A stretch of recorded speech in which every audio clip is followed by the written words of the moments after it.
Hard hit as Abbott hits the deck, but Moore keeps it in the Vanderbilt end, so Miami can pressure with Jusko, Abbott, and Moore, two guys who can wheel and deal with the fastest of them, but also two guys who can hit with the hardest of them. As that icing is waved off with Harrison Parent streaking in a third year from Nashville. Sent down, Miami, this will come back. That's another icing against UM as Miami disputes, but they won't win the argument. Yeah, number 5 for Miami, Remy Kagan, obviously not happy with that icing call.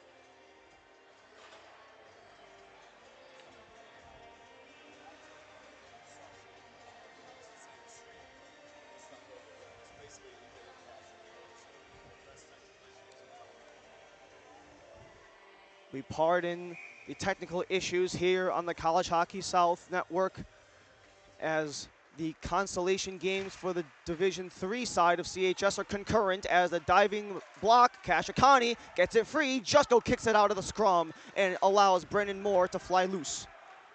Moore juggled loose off of the poke by Dion Zaris, and it's a chance for Keller. Keller double teams back to the point, Dion Zaris lost it. Moore streaks in up against Samsu. Wide angle off of Samsu, but Moore retains as he's got two in his face behind the net. Sent down, Jusko, first one there, 4.5, period number 1. Jake Turlick, the opening goal scorer on a beautiful wraparound going towards Kieran Parker's right where he couldn't get the toe across as it's a Charlie Brandenstein possession. Brandenstein outside of the frame. 4:11 in period number 1. That goal from Turlick came with 6:06 remaining, just 2 minutes ago exactly. Joseph Guy hit hard by Brandenstein into the wall as Vandy can't sustain zone time as they have to retreat. And that's been something that Vandy hasn't really done very much of this game, is really get that sustained zone time while Miami has. And that was something that they did well against USF, but just hasn't worked for them against the Canes so far. Yeah, right now, Vandy's having to fight their way to try to get back in this game right now. They've been playing mainly defense, not offense. They want to change that soon. But this has been arguably the best game that Miami has played at all in this season. No wonder why. They're absolutely rolling before they lost to Clemson. One regulation loss in 9 games in 2025 for the University of Miami. However, Vanderbilt only one regulation win in their last 10 if you include the USF game as well. So you have two teams who are in opposite forms. Their futures are exactly opposite of each other. Miami know they can continue on in Jacksonville. However, Vandy, this is essentially it for them. And with Vanderbilt, just program-wise, they don't have another squad to bring up. This D2 side is the only team in CHS that Vanderbilt has, while Miami, they had that D3 side who took the 8-1 drumming against the Alabama Frozen Tide, who were unable to get the victory against the semifinalist Florida Atlantic. That final is later this afternoon with FAU going against the Florida Gators. But Miami and Vanderbilt continue on 1-0 Canes. Fensterstock to the point, McGuire. He plays catch with Fensterstock as Mensimer is on the near side. Mensimer took a touch intended for Ferry, slapped up and out, not out by Fa. But enough for Miami to continue the chase as that hard hit by Mensimer collides on the board. 2.5 remains in the first, just flutters outside of the blue line, so Mensimer will collect. Mishandled in Sarah, but blocking off is Mensimer, trying to make up for, in essence, that late game penalty that he took, that interference call with 45 seconds to go. That power play set up the Clemson game-winning goal. He was gutted after the game as the backhand for Ferry is right in for Parker. But good to see that Mensimer, despite the circumstances of last night's game, back in spirits and bringing the fight a little bit for UM. Yeah, UM trying to get that stretch play. That play all starts off from Fensterstock, catches the pack, gives it off to Mensimer, and then goes for a change. UM is really stretching the ice right now and creating their opportunities by stretching the ice and looking for open space. And for Miami, they love to work with speed. We've seen a lot of the different teams that have come through this rink from yesterday afternoon. A lot of them going with the speed kills model, and the other one trying to bully their way into a semifinal, something that Ole Miss did against FAU and something that USF did, at least they were a mix of it, against these Vanderbilt Commodores. As the final minute and a half of the first period, Vanderbilt still struggling to maintain zone time as it's cleared out to center. 3 men back as Capisar tries to split the 3. Back up top, Samsu lets it go. Wanted the deflection for McPhail. Failed to get the touch on that as that's through the 5-hole of McPhail and a chance for a 3-on-2. Jack Jusko begins with Callahan. Abbott aside as that attempt for Moore was disrupted by one of the Commodore defenders. Moore double teamed. Miami streaming in changes. Owens off of the bench. Speeds in. Backhander off the pipe. Backhander off the pipe. Owens, he's been so hot whenever he's in the lineup. Just recovering from an upper body injury that took him out for the month of January, as that attempt by Stone is caught by Parker. Yeah, Vandy's not having a good first period, and they didn't against USF last night. They had a terrible first period, but in the second period, I would say it was their best period yesterday against USF. And as today, not a great first period against UM. 40 seconds left. Try to get out of this period, down a goal, and regroup for the second. With 42 ticks remaining in the first period, Zedekis tries to interrupt Cowling's route, and he will.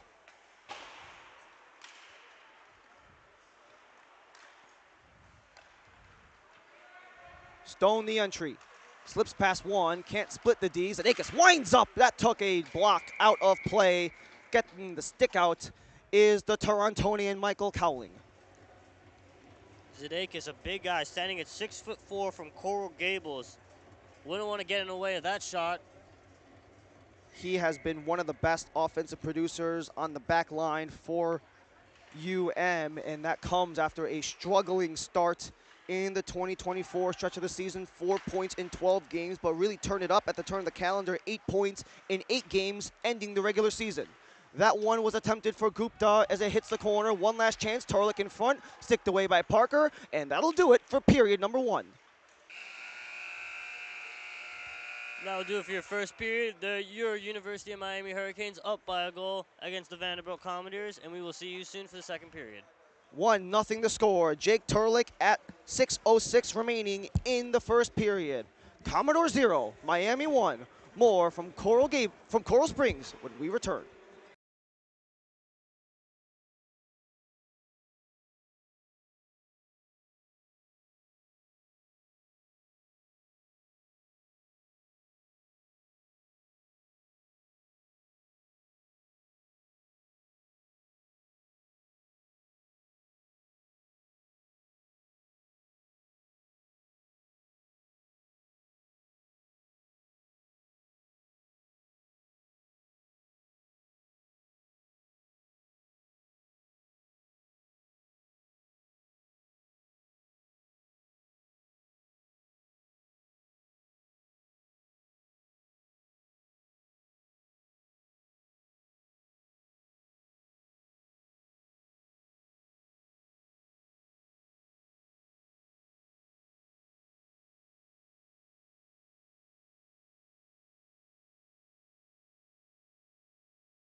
We're back here in Coral Springs at the Florida Panthers IceDen.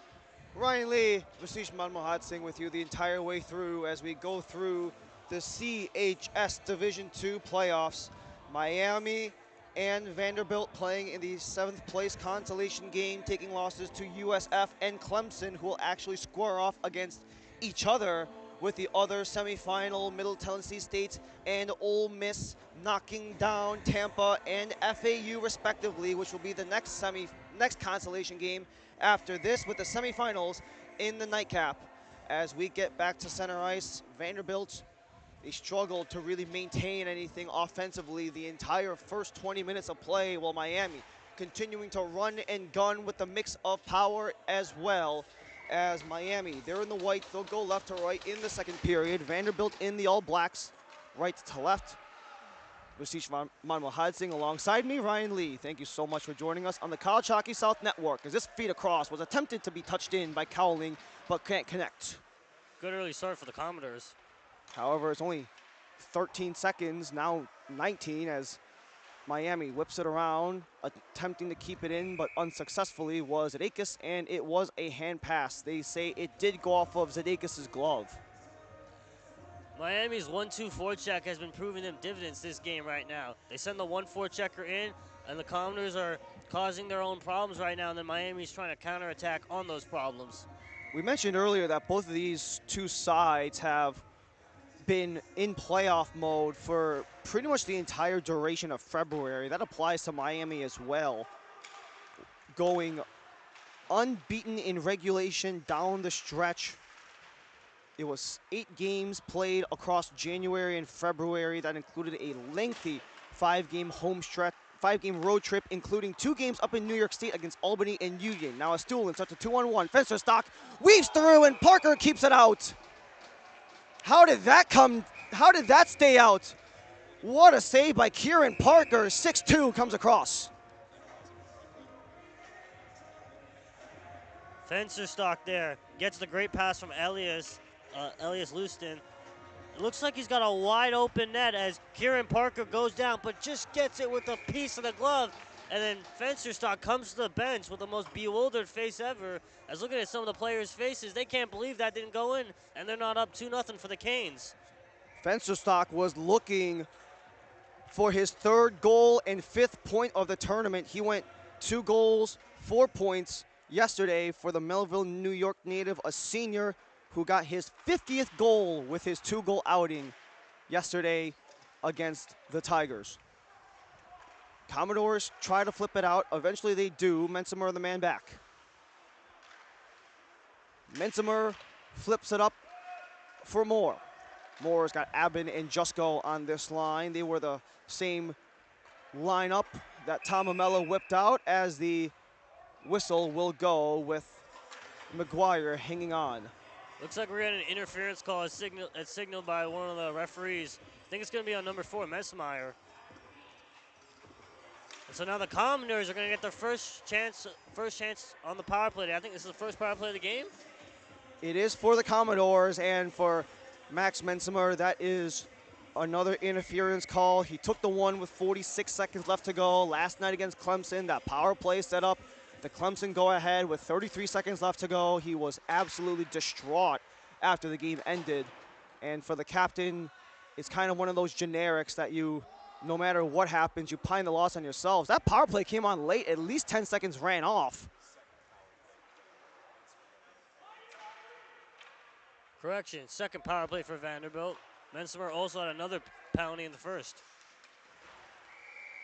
Offsides, Vandy. And referees aren't going to interrupt the scorekeeper, so Vandy might get away with an extra 8 to 10 seconds of power play time, as on the scoreboard there's 1:44 remaining on the man up for Vanderbilt, 1.5 minutes deep in the second. Vanderbilt, their 12 goals on the power play are the second fewest in College Hockey South D2, tying Miami actually, who got that 12th power play goal last night versus Clemson. And this is against a power penalty killing unit for the Canes, who struggled all season long, allowing the most power play goals to opponents, including the game ender last night. But they also held on strong, killing off a 5-on-3 as well for a full 2-minute 5-on-3. Glove loose on the ice. There were two black things on the ice. One was a Vanderbilt glove, one was the puck. Eventually, it's loose. Pivoting was Torinis. Attempted cross in front, wanted to hit Fa, but disrupted by Zadakis. A chance for Owens, flubs it out. Samsu, blocked by Owens. Fa works the corner, 43 to go. Long range tries, Zadakis the block. Second try, in front, scrambled, no one gets it. Hits the side of the net. In front, attempted, cut off by Owens. A chance for Miami with a 2-on-1. Owens and Stone to the net, backhands, just missed. 23 seconds to go on the Vandy power play. 17:05 in period 2. It's a very bad thing when your opposing team is having the better chances on your own power play. Samsu behind the net tries to at least make something work, and it will be a breakout. Remy Kagan can't handle as it was out of reach, but he will at least get the puck deep in the Vanderbilt end as we're back to 5 aside. 1-0 Miami. Jake Turlick on a wraparound, sent across, intended for Harder. Big hit by Max Meinzer. Kashikani and Harder combined behind the net, spin around a try, attempted tip in front for Emmett Capisser, a second-year player from Lancaster, PA, as a 2-on-1. Fensterstock, Estulin scores! Fensterstock to Estulin. That's the third time they've connected this tournament, and Miami goes up by 2. What a great give and go between Fensterstock and Estulin right there. Found the open ice, came in on a 2-on-1, got the pass through the defenseman, and just like that, the Canes are up 2-0 in this game and are rolling away. And the Vandy, they need to pick it up right now. This game is going to be over soon. They're going to be heading back home. They combined twice last night. Estulin and Fensterstock scratched that, combined 3 times yesterday. Once Fensterstock to Estulin, then immediately after it was Estulin to Fensterstock, and then you had Grady Abbin in the mix with Fensterstock to help Estulin get 2 last night against Clemson. So that top trio of Fensterstock, Estulin, and Riker Ferry's in that top unit as well. They have been undoubtedly the most dangerous unit for Miami, especially with Estulin coming in second semester last season as he collects again defensively, starts for Fensterstock. The poke prevents icing, Samsu first. Talking about Estulin, he had 2 goals last night, but don't forget, he also hit the post last night in the third period, I believe, with about 5 minutes remaining. Could have had the hat trick last night. Also hit a post earlier in the first as well as McGuire starts it for Fensterstock, trying to chip it in. Back to the point, McGuire, Estulin, wrap around as he cuts and slips, but back up. Estulin again. He's a shoot-first guy, but passes this one off to McGuire. As McGuire takes a tumble, as the Commodores will attempt the breakout. Just slapped in deep by Insera. Vandy, wholesale change. And that allows Miami to try to stretch the ice with Riker Ferry getting a poke in. Off of the attempted feed behind the net by Mensimer. 5 minutes into the second period, 2-0 Miami. Estulin and Turlick, the goal scorers. Estulin to Fensterstock and Turlick unassisted as Fensterstock is offside. Even though it's offside, that's a great move there to find the puck to Fensterstock, who had plenty of time. Like Miami right now, they have the open ice. They're getting into the good positions right now, and they're making plays right now. Whilst the Commodores, they're just trying to go run and gun hockey and hope they can create something right now. They need to start doing some set plays or something to get back in this game. It actually took quite a bit of the speed that Miami really utilized to get them to a victory in the Pick Sweet Cup, the Division III CHS Championship a season ago. And they really threatened the #1 seed in the Northern Region, Clemson, for 19 minutes and 2 periods. However, the last minute of regulation was the one where they fell short, which is why they're playing in a cancellation game instead of an interstate semifinal against the USF F Bulls. Consolation 7th place game, Miami and Vanderbilt. We have the other consolation game between the other half of the bracket with Tampa and FAU right after this with their respective victors, Middle Tennessee State and Ole Miss squaring off in the other semifinal. That's going to be a real scrappy game. Looking forward to that game later on today.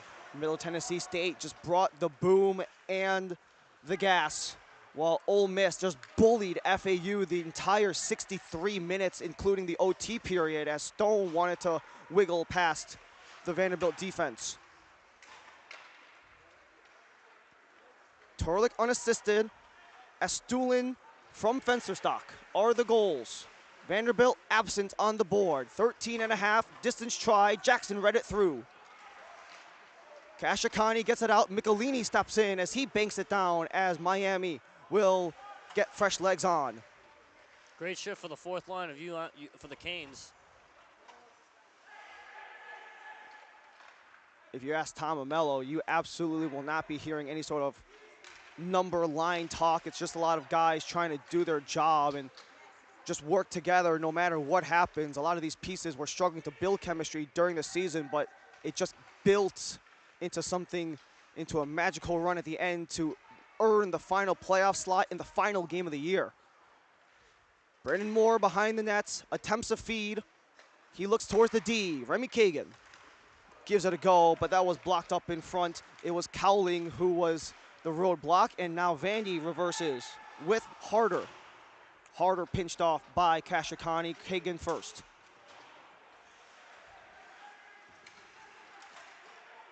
A quick slip through, a screen shot. Jackson had no clue where Samsu threw that one, but it missed the net regardless.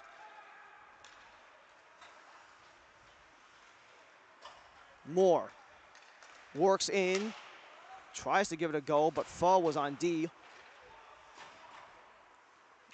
As we're 12 minutes left to go in the second.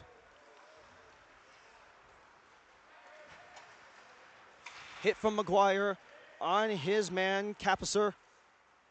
Sent around for Harder. And Ray Owens with a turnover defensively so he can start up ice, but it's kept in by Pho. Mensimer swirling around, looking for space, wants Turlick straight towards Parker.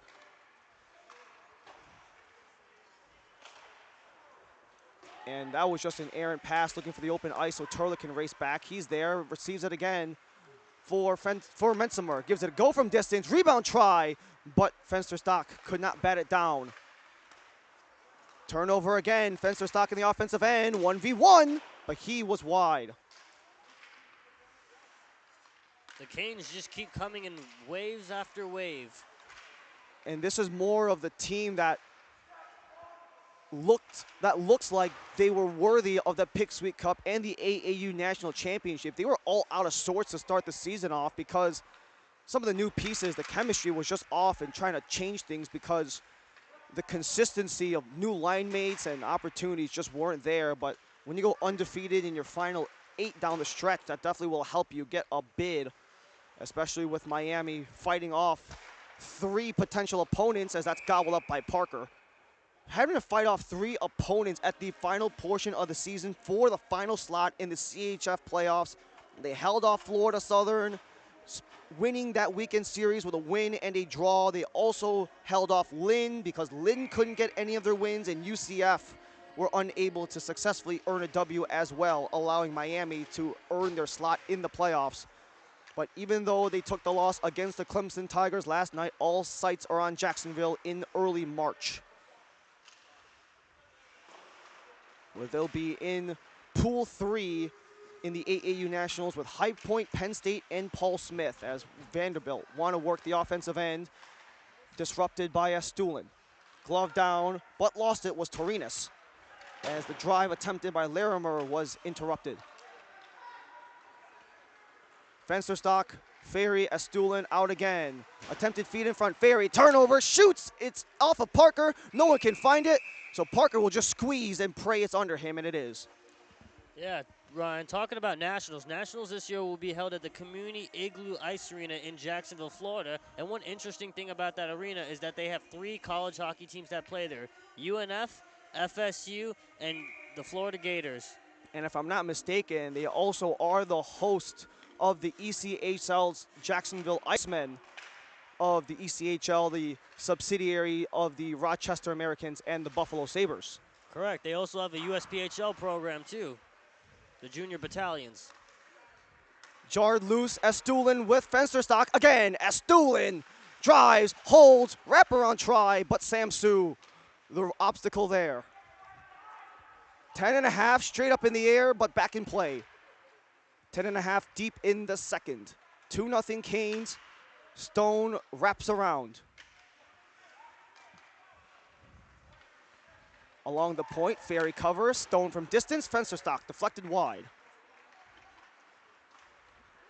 2-on-1 for the Vanderbilt Commodores. They try to go across, fed in, but beautiful block by Stone.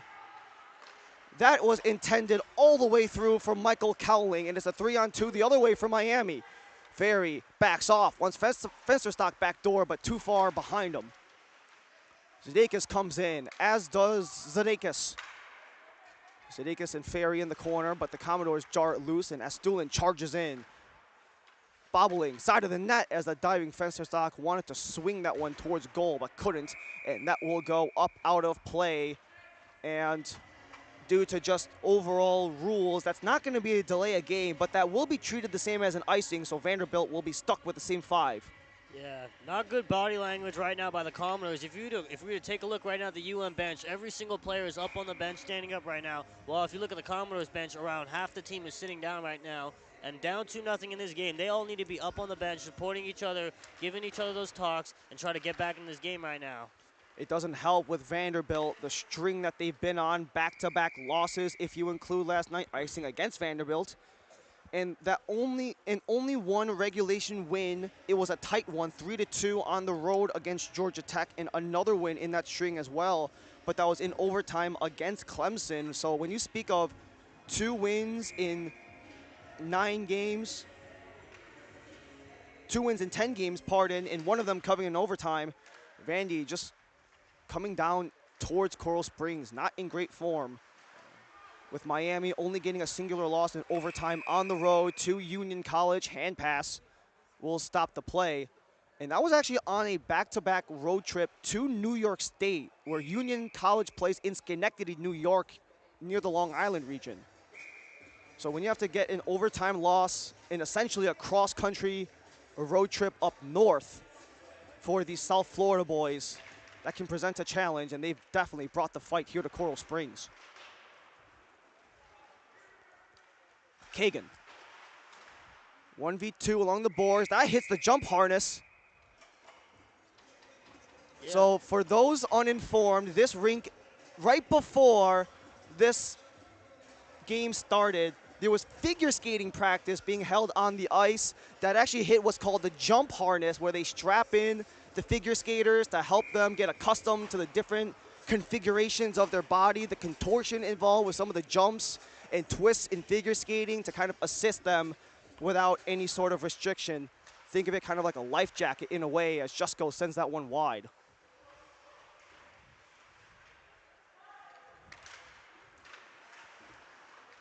Both teams skating hard as the ice continues to just see fantastic skating, both in the figure skating end and right here in the hockey sense as well, with 3 games coming down to the wire last night. 3 one-goal games, including the OT winner by Ole Miss against FAU. We'll see FAU and UTampa later after this one, with Middle Tennessee State going up against the Rebels of Ole Miss. Clemson versus South Florida as well in the other semifinal, as that try from distance is rebounded in. It is Emmett Capisser, a career-high 4th goal of the season, and finally Vanderbilt get behind Harlan Jackson. Simple plays. All right, a weak shot on net right there. We're looking at the replay right now, as you guys are too. A weak shot on net from number 24, John Torres, and Emmett Casper right there for the rebound. Banks it in, and that's what it takes sometimes just to get back in this paint. A harmless-looking shot, a juicy rebound right in the back of the net, and Vanderbilt Commodores cut the Canes lead in half. Emmett Capisser from Andrew Harder, and for Harder, he has continuously produced for the Vanderbilt Commodores. His first assist of the tournament, second point, and that comes at the 12:48 mark of the second period. Offsides was Vandy, and the big question for the Commodores is, can they maybe turn that into two? Ryan, you were talking about the ice last night. Let's talk about the ice problems we had, that Waste Management logo. How many stoppages do you think we're going to have today over the course of these 4 games with that near that Waste Management logo? There was at least one across, not the first game between USF and Vandy, but at least the 3 that followed between the Blue Rebels. Once that Blue Rebels Tampa game started off, and then you had the de facto home team, FAU and Ole Miss, and it continued on the whole night. Turlick 3-on-2, sends it across. Ferry bobbles as Parker jumps up in the air, gloved down by Riker Ferry as they struggle behind the net to get it free, and no one's able to, but eventually it gets its way towards Harrison Parent. Miami kept it onside. That will be covered up by Parker, as a whole bunch of scrambling led to Miami hanging this one in the O end. Yeah, Casmu lost his stick on the board, so Kieran Parker smartly making the cover up when one of his defensemen doesn't even have a stick. And that can be very difficult no matter who you are. Just losing the stick, it's kind of the lifeblood, if anything. You have no stick. It's not that you don't have a try, but definitely makes life a lot harder for you, no matter where you are on the ice. As Stuhlin whips it across, Ferry charges in behind the net. 6:10 remains in the second. Wanted the feed for Stuhlin, disrupted, but Ferry works the wing. Bodied off so McPhail can collect. McPhail, a third year from the New Jersey region, playing in his 21st game of the season with Vandy. 19 in the regular season and 1 here in Coral Springs, and this makes game number 21 on the season in totality for Vanderbilt. Miami 22 in the regular season, 2 games, as Harlan Jackson was quick on that one with McPhail coming in looking for goal number 1 on the season. Number 59 for the Canes, Thomas Ferry, got away with a hooking call on number 7, William Foe, as they were throwing a couple cross checks to each other, but the referees are going to let it slide. And we've seen that kind of progress as the tournament went along. I'm not sure if maybe that's just the nature of playoff hockey, where the referees will hang on to those calls in their pocket and not force things, as that one was attempted. Trying to force things was Torinas, as another try by Vandy was thwarted, and Miami will change directions. As Stuhlin's got Fensterstock, as Stuhlin tried to do it himself, but the Canes are committing to 3 back as Stuhlin lays out his man as Cowling hits the deck. This is hockey, not volleyball, people. It's a contact sport. To be fair, in volleyball, you got to hit the ground probably as hard of a surface with no padding nonetheless.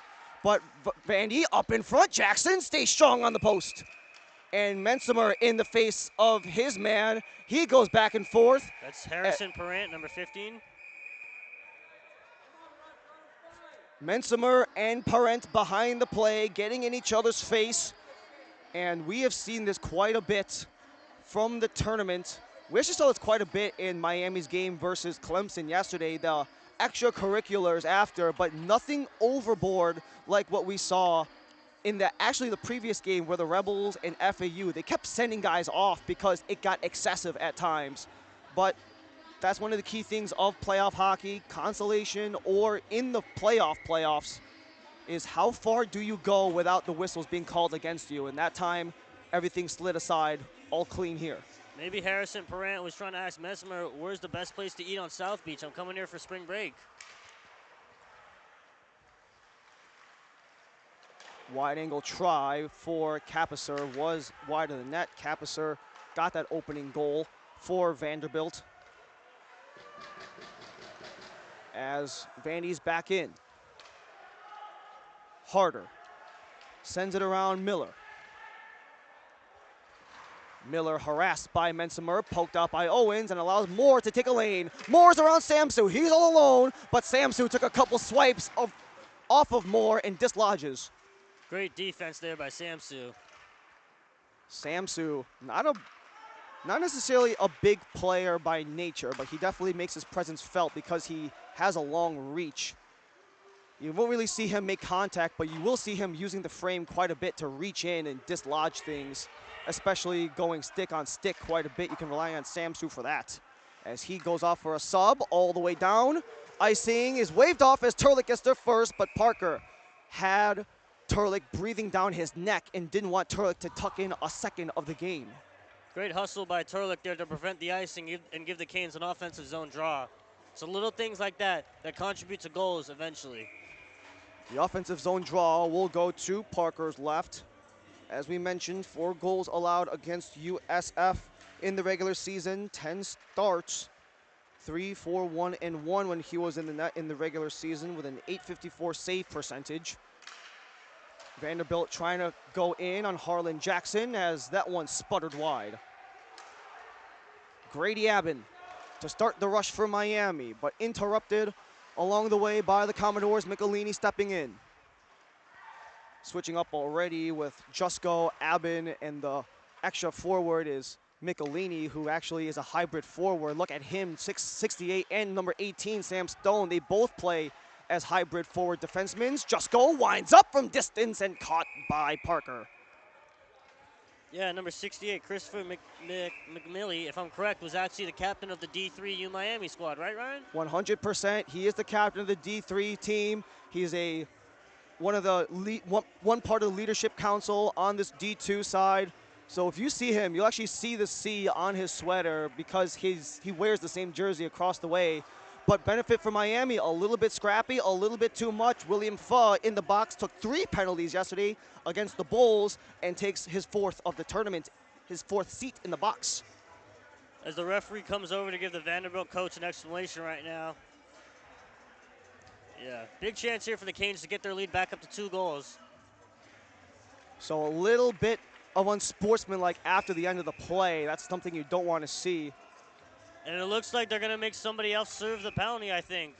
You see Cowling, he's on the bench kind of giving the what's up.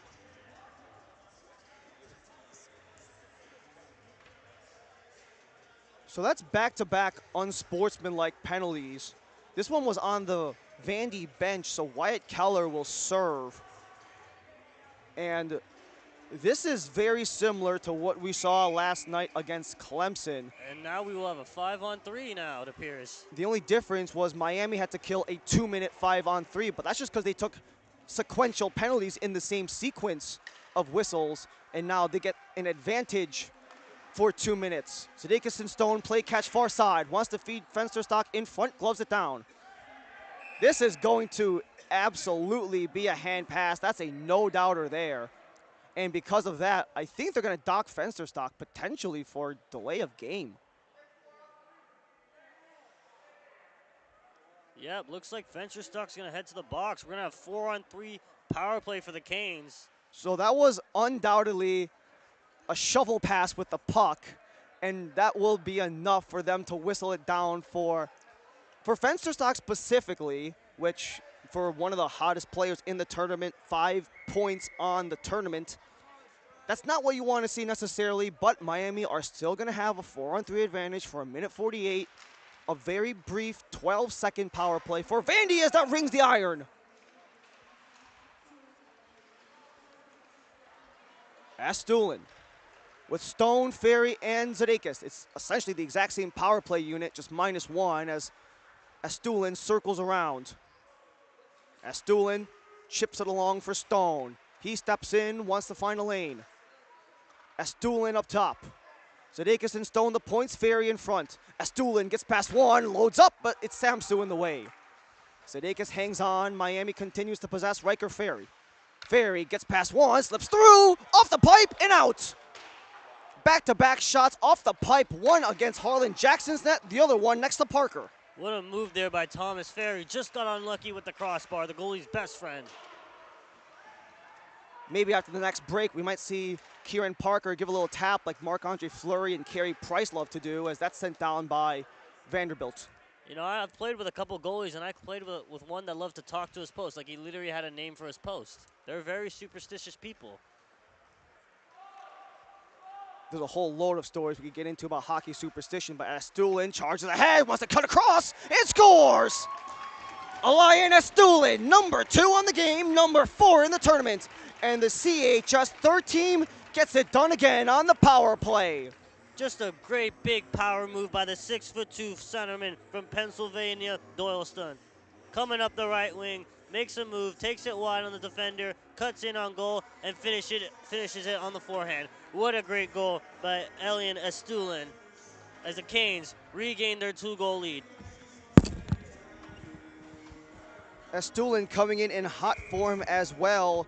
He was the 3rd star of the month of January with 12 points in 5 games coming into the tournament, and that will be credited Estulin from Ferry. So Ferry gets himself on the score sheet as well. That will be his 2nd assist of the tournament and his 1st point of the game as we skate 4-on-4 for the next 15 seconds before it is a brief 12 seconds 5-on-4 in favor of Vandy. Stretch pass attempted, cannot corral, but eventually does. Mike Cowling stripped from behind by Mensimer. Captain play, spin around a try is wide as Fall lets it go. Coming out of the box, 7 more seconds to serve is Fensterstock.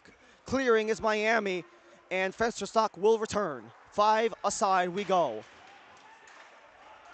Final minute of play, 3-1 Miami leads. It was 1-0 Canes after the first. They lead by 2 now, flubbing it across, so it's taken away by Torinas. Torinas hangs on, got a goal yesterday versus USF, drops off, collects again, Harder and Torinas combine, but it's near side, Larimer lets it go. Can't find the frame, but another try disrupted by Mensimer. He had Fensterstock in loose, and Turlick banks it. Fensterstock, 2-on-1. Fensterstock backhands, Owens disrupted with a stick-on-stick by Larimer. The eye of the storm is over Vanderbilt right now. They have just been under pressure this whole period by the Canes. Final couple of seconds, Miami, I'm sure they're content with burning the final 8, and no one is taking any serious attempts at dislodging it, and Miami will go to the room with a 2-goal lead. That looked like a rugby match there in the corner. 2-goal advantage for the Miami Hurricanes. Elian Estulin slots in 2, one of them on the power play. However, Vanderbilt is on the board. And with Miami, the goal is simple: momentum into Jacksonville. Just a few short weeks from now, Vanderbilt looking to preserve what is left of their season, which will be the final 20 minutes of play. Miami 3, Vanderbilt 1, 3rd period when we come back.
Yep.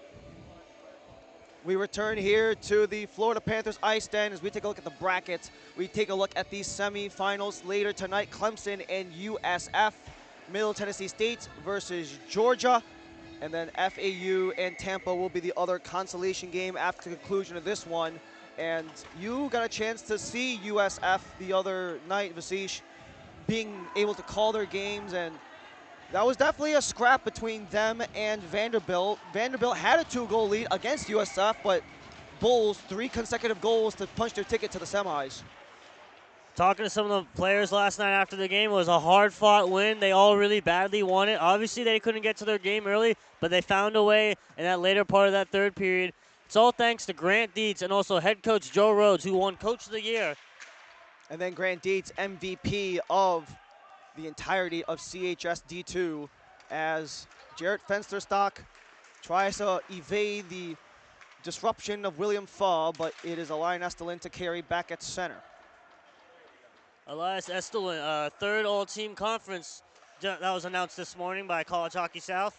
Fensterstock keeps it in play, but it's cut off as it's poked out. Michael Cowling will finish the deed. Entry for Harrison Parent.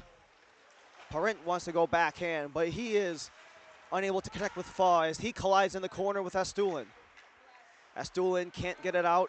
Commodores keep it in play, tries to send it across as is looking for Parent number 2 on this tournament, but can't do so. Samsu keeps it in the O end. Samsu cycles, wraparound try, no rebound there. Second try, Faw has Estulin in his face, but Faw's back on it. Wide angle try, and Harlan Jackson in and out of the glove, but still spitters into the corner. Great early start for Vanderbilt in this period. The sputtering save into the corner after Jackson could not corral. It's sent down. Estulin, look out! Almost hits the score. The timekeeper. I mean, actually, no, the music person. The PA announcer is all alone in that window. That is something that is very intimate about this specific rink in the IceDen. Is there is no real kind of protection at all. There's actually signs right behind us that just say watch out for flying pucks, because they can come to the stands. And you can even see some of the marks where they tried to patch up the wall in places because of those errant pucks out of play. We even saw a puck fly into the jump harness earlier, the figure skating jump harness that the figure skating practice did right before the start of this game, as it's poked in deep by Russenberger. Aben starts the breakout with Jusko. Brendan Moore aside, but Samsu, the clearance kept in by Aben. Samsu connects with Harder. He's got a goal and an assist in this tournament, including an assist today, but Mensimer will hang on. Moore at center. 18 minutes remain in regulation. Moore hits the deck. The interruption by McGuire. Aben sends it deep with 18 remaining in this game. Miami 3, Vanderbilt 1. Thank you so much for joining us this entire weekend here in Coral Springs, Florida, the College Hockey South Broadcast Network.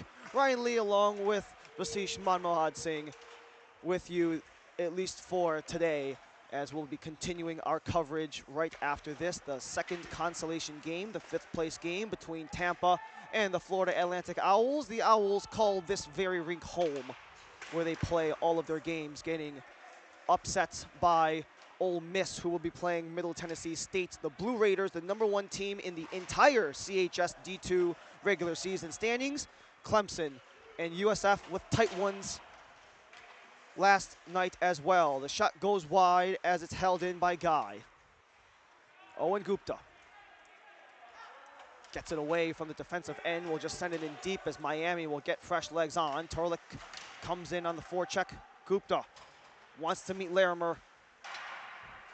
Pace has picked up so far. A lot of hits being thrown early in the start of the third period. Good to see. With Vanderbilt, this will be the last 17 minutes of their season. Miami a ticket punch to Jacksonville for the AAU Nationals. Torlik tips it, but can't find the frame. So it's a chance for Cowling to turn on the engines. That was Remy Kagan, the dislodge, and Owens behind. Even though this is a consolation, these players are still playing for the pride and for their teammates. And also for Miami's sake, at least, building momentum going into the Nationals a couple weeks from now in early March, just 5 hours up I-95. And they already have the pools announced just a couple days ago, but they have to get out of their own end if they want to survive. Turlick missed on the swipe, so it's kept in by Cowling. Attempt misses the net, held in by Dion Zaris as that is bobbled up in the air. Turlick corrals and out. Miami wholesale change. Vanderbilt only 1 or 2. Samsu around Estulin, but not around Stone, but Stone and Samsu tussle behind Jackson's net, and it's Elian Estulin, already a pair of goals today. 4 on the tournament for, as you mentioned earlier, Vasish, the third team all CHS. Back to the sidewall, Stone, Estulin, they go catch, but the roadblock was Emmett Capisser, who's got a goal himself. John Torinas, a first-year Wisconsinite, into the corner. He's got some support, kept in play. That was almost a high stick as that one hits the side of the net. Cole Miller, 8 points in 18 games on the season, all of them coming before October, before the midway point of October. That hot start and just couldn't find anything since, but he tries to generate something to reverse course for Vanderbilt as they have to look back in their own end. Chris Michelini charging in. Michelini, fresh, behind the net. Estulin looking in front, Fensterstock, Estulin held on by Parker. Great save there by Kieran Parker. Point blank chance for Estulin to get his hat trick. Couldn't get one last night, and Kieran Parker up to the task to keep this a 2-goal deficit for the Vanderbilt Commoneers as they try to get back in this game with 14 minutes and 21 seconds. Kieran Parker, he won his last start of the regular season against Clemson in that 6-5 overtime winner on the 7th of February. However, he has not had a regulation win in 6 games. With that 1 OT win, 4 losses, and a draw in the mix as well.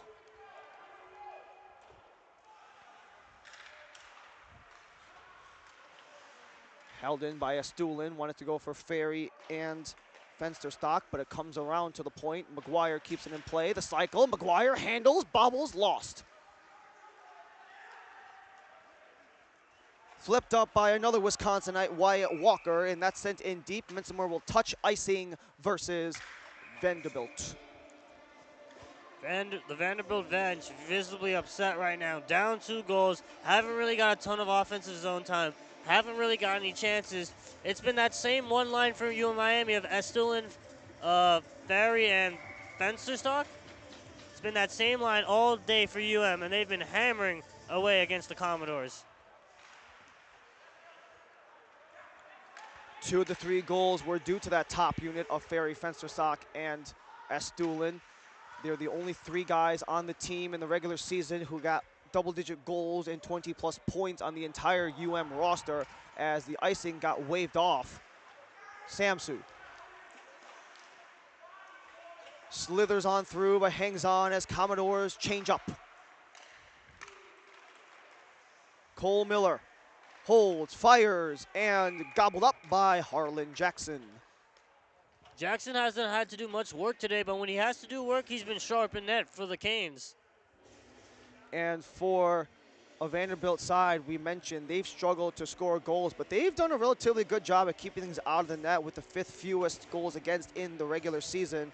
However, if you go by regular season totalities, both of these teams are in the red. The minus 23 goal differential of Miami is the lowest of the playoff teams, and the minus 21 goal differential of Vanderbilt is actually the highest of the 8 teams in the red.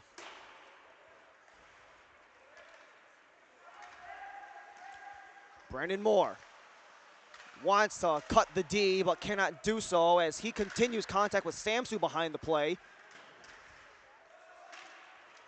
Chopped back towards center. Jusko lets Kashikani dump it in. Abin and Jusko, you can rely on them to forecheck and do so with plenty of aggression as they love to lay the shoulder down, especially Grady Abin one of the seniors from Massachusetts. Abbott in the mix again, laying a hip towards Samsu, and another shoulder there, as that's off of Samsu, but towards Miller.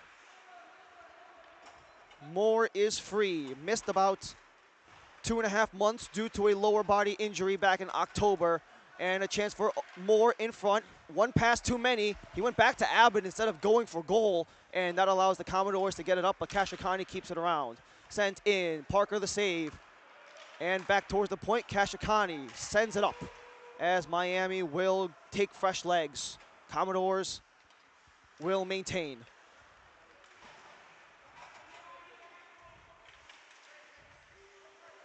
What a rip out by Ray Owens to reverse course with 12 1/4. He presses on the gas, evades a hit, sends in front. Brandon Stein bobbles, saved in front by the D-man as Brandon Stein couldn't get it in. Second chance goes behind the net as Turlick wanted to look for two. Up, swatted down, Stone. Up ice goes Torinas. A goal yesterday, looking for a second, as he's got 8 on the season, including 2 in 2 games played versus Clemson in the early part of February. And the officiating crew, they've been juggled around the entire game so far. Nothing crazy in terms of the penalty side of things. Only a combined 3 power plays as that's sent in front. Jackson holds on, held off by Harder. Brandon Stein in a scrum behind the net, but it's free. Harder in front, disrupted. Zadakis banks it and out. Turlick will go back with Vandy offsides. 11 1/4, 3-1. Turlick, the opening goal scorer, that's out of his reach, icing against Miami. The Canes are just relentless with that 1-2 forecheck. Even though they're up 2 goals, they still want more offense, and that's a good thing. Especially with Vanderbilt. I could argue they had a bigger gut punch than what Miami had. That was just a back and forth game they had versus Clemson. But for Vanderbilt, they pretty much had it in the bag. They led 3-1 with about 6 minutes to go in the second period. They allowed 2 goals in the third, with Jacob Duhaime sliding in the game-winning goal with 3 minutes left to go after a 2-goal lead well into the third for Vandy. That's an absolute gut punch for them on their seasons and their potential to keep going in this tournament. Jackson hangs on. And for Vanderbilt, they've been a very streaky team the entire season. They started off the season with 3 wins right out of the gate, followed that up with 3 losses, were 500 after 6, rattled off 4 wins at the latter portion of October, but since then, only 2 wins across 9 games, and if you include yesterday, that would be 10.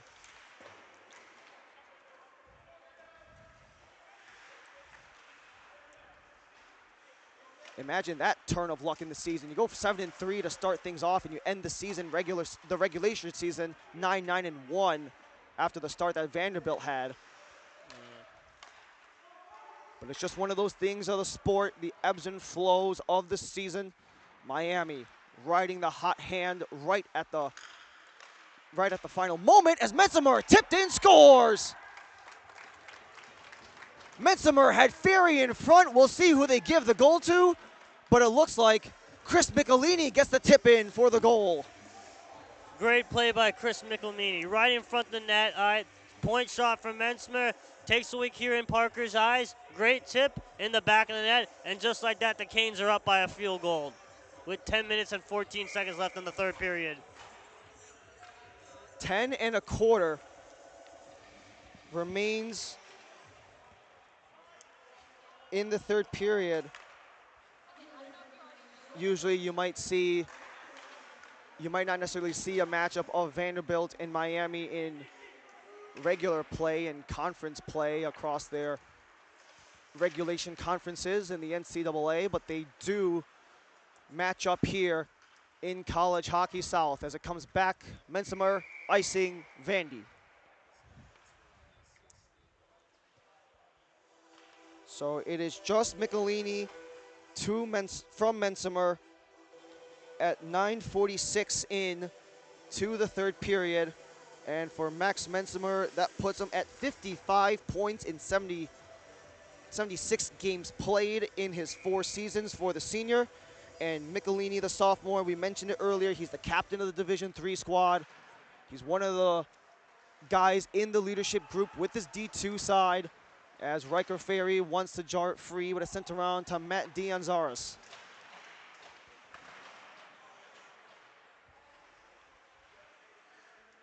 Two and two along the wall, freed up by Dianzaris. And disrupted at center ice as Fensterstock wants to reverse course the other direction. Ferry sweeps it to center. Fensterstock might be the first one there. He's got to beat past Samsu. And the Miami bench not happy as Fensterstock got officially the first touch, but the ruling goes in favor of Vandy. Actually, no, it looks like the referees are backtracking their decision as one of the linesmen came up to the bench and said, my bad. So the faceoff will now be at center ice. Linesman's mistake. Do you agree with that? I definitely agree. I think Fensterstock was there in the cut and he had at least a step or two on the Vandy defender. I do believe that's the right call the officials made right there. So after the center face-off draw, Estulin to the slot, backtracks to Fensterstock. Kashikani across Estulin behind. Kagan sends it towards net, one of the deflection. That comes off of a couple guys in black, as that will be pursued upward by Vanderbilt's Jean Torinas. John Torinas goes across, wanted the tip in by Cowling, can't complete the pass, Samsu at center. That one was cut off by Fensterstock as Estulin drops off. Ferry fed off, goes in tight, and Parker with a glove.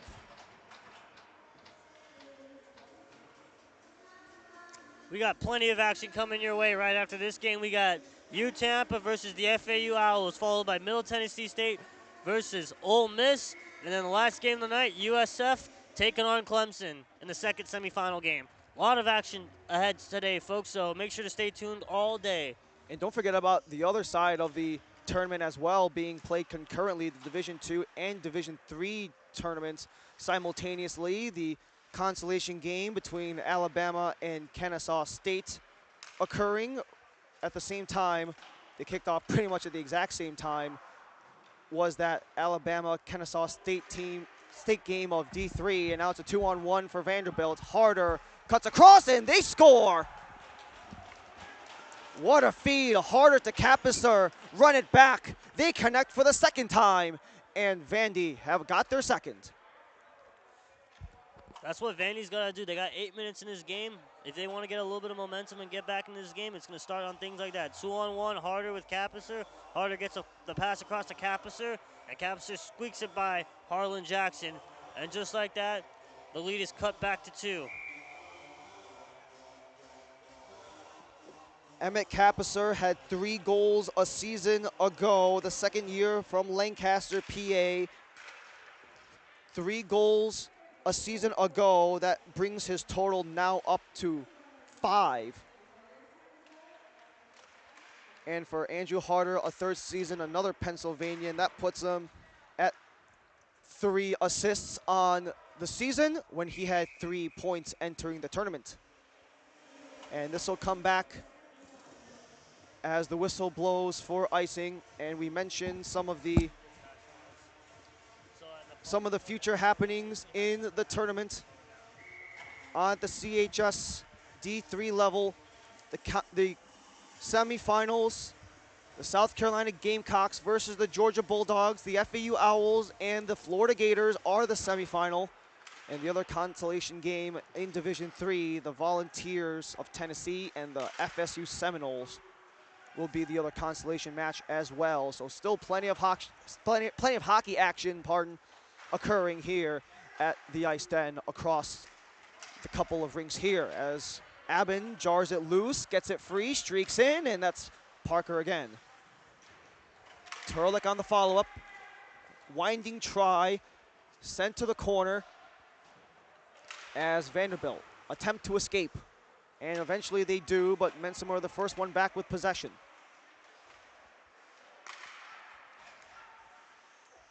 We've seen some of the overall tactics being utilized by both squads. A lot of teams in this tournament, they love to just run it back and reset to retain possession, more or less playing keep away with the other team at times.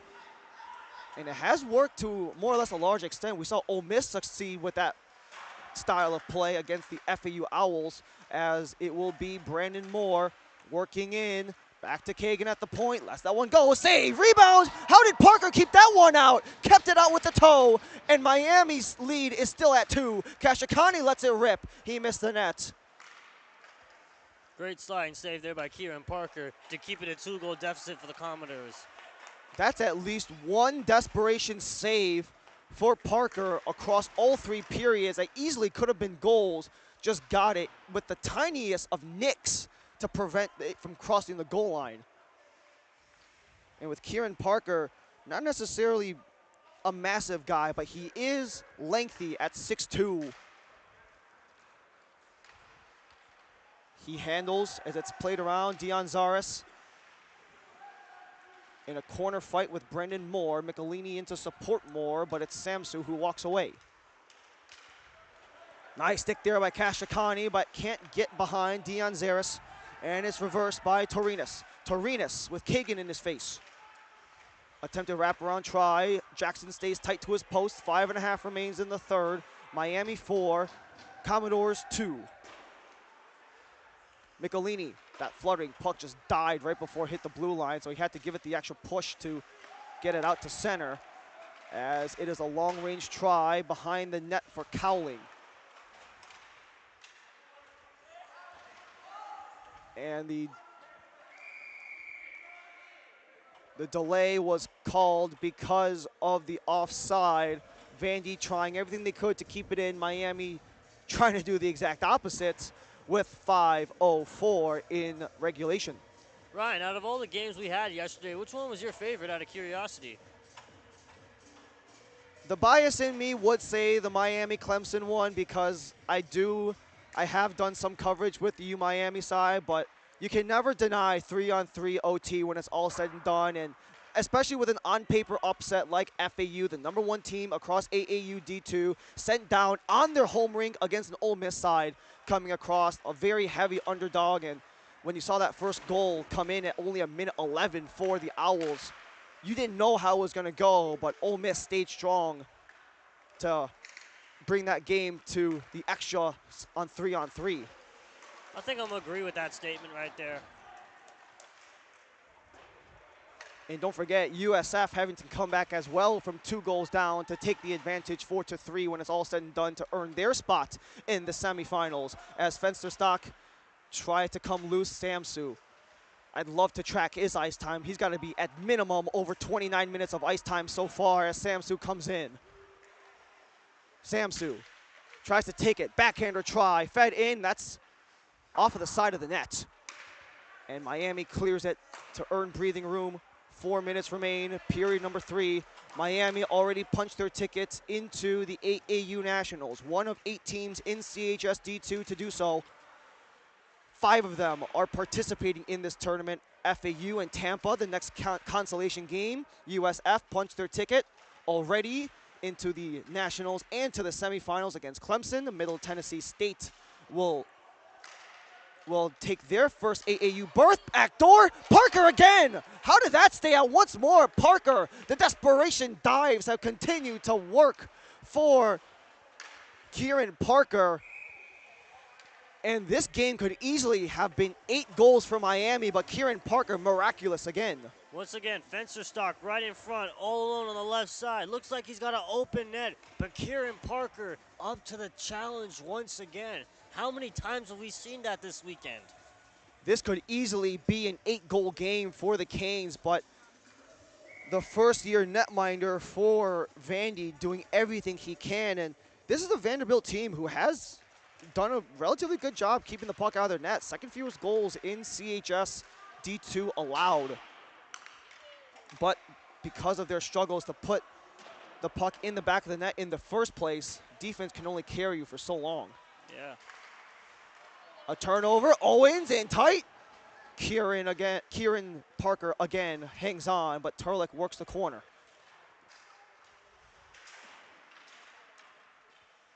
Turlick in front, McGuire steps in. continues the cycle was McGuire, but not for long because Torinis reverses way, gives it a go. Jackson stays strong. Turlick on the wall. 2.5 remains in the third period of play. The other teams going to Jacksonville that are not in this tournament would be the Embry-Riddle Eagles, Georgia Tech, and Lynn. Parker makes his way to the bench. Empty net. Michelini scores. Number 2 on the day for Chris Michelini, and that is goals number 1 and 2 on the season for the sophomore from Connecticut. Yeah, right there. The Commoners trying to get their breakout started with the extra attacker on the ice. Curtis Michelini right there gets the puck, fires it into the empty net. 2 goals for that young man there, the captain of the D3 team. Despite D3 not necessarily having the outing they necessarily wanted, that's a squad of predominantly first-year players and freshmen alike. So just naturally, the adjustment to the new level can be quite a climb for that D3 squad, as they were absolutely routed by Alabama in the opening round. But for the Miami Hurricanes, getting the empty netter, Michelini, his second of the season, he had no goals going into the afternoon. He had no goals this entire season. He actually got 1 goal, that was last year, and gets 2 today alone. Sent in front, Kashikani the disruption, still poking away. Jackson gets the glove on with 100 ticks to go with Miami up 3. Speaking of some of the USF players last night after their game against Vanderbilt, I asked them what went wrong in that game, and their response was simple. They blamed it on an intramural flag football game they all had to play at 8 p.m. on Thursday night, and then after that, the team said they all carpooled together and drove down 4.5 hours for some of the guys after their flag football game, and most of the players didn't arrive here in Miami until 2, 3, maybe 4 in the morning, and that's why they blame the slow start against Vanderbilt yesterday. But you can't have any excuses in the playoffs. Saved by Harlan Jackson again, and the good news for USF is they're the nightcap today, but they were the first game of the day yesterday. So you have that extended period from around noon, 1 o'clock, the puck drop last night, to the nightcap today. That'll be around 8 o'clock. So that difference of over 26 hours can be in the benefit of the Bulls, with Clemson being the nightcap yesterday. They didn't get out of here until 12:30 in the morning yesterday. Yeah. So that extended rest could actually be in the Bulls' favor in that semifinal. Well, now they got no excuses now if they don't win. Especially for USF, they were very hot in form coming into the tournament. Clemson, all their games played in 2025. We got a chance to see them yesterday as the rebound is in. Jack Jusko gets the 6th for Miami, and Jusko's 5th goal of the season puts another one for UM. And the Canes just adding on some more points here in the end of this game right there. A little bit of a sloppy defense there by the Commodores defense, not clearing out the puck. Stone with the shot from the point, and then Tresco gets the juicy rebound and puts it right in the top bins where Mama keeps the cookies. Jack Jusko, a sophomore from Syosset, New York. This is actually his first full season with the Miami Hurricanes after coming across from the University of Tennessee Volunteers Division III side in the AAU. So he's familiar with this competition, the type of intensity that CHS provides. Backdoor chance, and that's tapped in again. Sam Stone makes it 7. Touchdown Miami. The senior from Quincy, Massachusetts, and that's his 20th goal in his career. Sam Stone gets 2 points in 1 minute. I had the assist on that last goal, and right here, just comes down in front of the net, unattended, no Commodore players pick him up. Puck comes right to him. He just puts it in. Looked like a between-the-legs shot kind of in a sense. Had to shoot that puck between his legs almost. Set up again by Elian Estelin, who has been absolutely on fire in this tournament to get that wide open chance. Estelin, assuming he gets credit, that would be his 6th goal of the tournament in 2 games with a combination of 4 goals and 2 assists.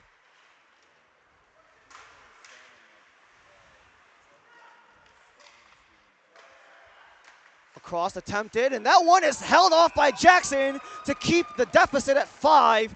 That was fluttering across the goal line. Jackson read it to get the glove on, and Jackson 5.6 seconds away from going unbeaten in his last 4 starts, 3-0-1 in that stretch. And for the Miami Hurricanes, after last night's heartbreaking defeat, you know, a good little consolation prize to get the boys all rallied up and good for their quest to win a national championship in Jacksonville. Number 3 in the AAU High Point, number 8 in Penn State, and number 18, Paul Smith, await the Miami Hurricanes come March in the AAU playoffs. Coming in hot, the Hurricanes wipe the Commodores out 7-2 in the first of 4 games here on the Saturday session of the CHS playoffs. I'm Vishesh Manblansing here with alongside Ryan Lee with you the whole way through. And kind of final thoughts before we close out here. You know, Commodores, this is the end of the road for them. They really fought hard. They got the advantage on the Bulls before the Bulls eventually took them down. But despite the struggles at the end of the season, they bounced and decided they wanted to go hot off of the start in that opening game. And they really tried to get that fight in, but at the end of the day, it's a battle of attrition, and they just kind of seem to run out of gas at the end of both games. I mean, when you got to guard the #1 player in the league last night like Grant Dietz, it wears you out. But as you can see, between number 4, Russenberger, and number 8 on Kyle McGuire, they're both from the same city, New Jersey, Mahwah. So I bet those guys definitely enjoyed playing against each other, and they'll tell those stories to their kids and whatnot. Yeah, and you see that a lot across of CHS, a lot of guys, there's some interconnectivity there, whether if it's with transfers from the ACHA, or as we just mentioned, Jack Jusko, a transfer from within AAU Tennessee. So those connections are most certainly there as we wrap up in game number 1 of 4 here in Coral Springs. This will be it for the Vanderbilt Commodores. Miami will work their way to Jacksonville. At minimum, 3 more games on the docket against Paul Smith, Penn State, and High Point. Thank you so much for joining us on this first game of 4 in the CHS playoffs in the second to last day. One more consolation game up next. FAU will take on U Tampa in an interstate matchup before the real playoff start. Middle Tennessee State and Ole Miss, Clemson, USF, the nightcap of the College Hockey South D2 playoffs. More from Coral Springs alongside our entire CHS crew, Vinesh Mamohadsing. My name is Ryan Lee. Thank you so much for joining us. Have a great rest of the day and stay tuned for more hockey.